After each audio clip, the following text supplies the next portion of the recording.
জীবনে বিশেষ করে দুইটা পাপ আমরা কেউ করব না, ইনশাল্লাহ বলেন।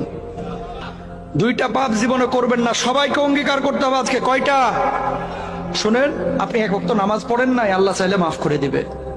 ভুলে জেনা করে ফেলেছেন, আল্লাহ চাইলে মাফ করে দিবে। ভুলে একজনকে গালি দিয়ে ফেলেছেন, আল্লাহ চাইলে মাফ করে দিবে। ভুলে ফজরের নামাজে জাগতে পারেন নাই বা ইচ্ছে করে জাগেন না একদিন, আল্লাহ চাইলে মাফ করে দিবে। রোজা একটা করেন না, আল্লাহ চাইলে মাফ করে দিবে। দুইটা গুনাহ এমন আছে যেটা আল্লাহ কখনো মাফ করবে না। কয়টা? এক নাম্বার হচ্ছে বান্দার হক নষ্ট করা।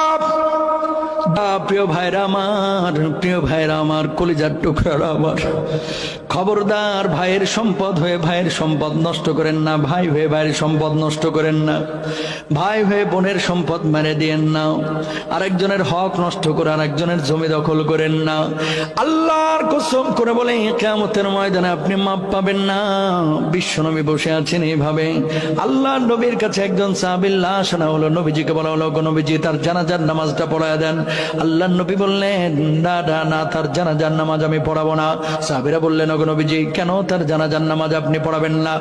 রাহমাতুল লিল আলামিন বিশ্ব নবী সাল্লাল্লাহু আলাইহি ওয়াসাল্লাম বললেন, ওই ব্যক্তি ছিল ঋণগ্রস্ত।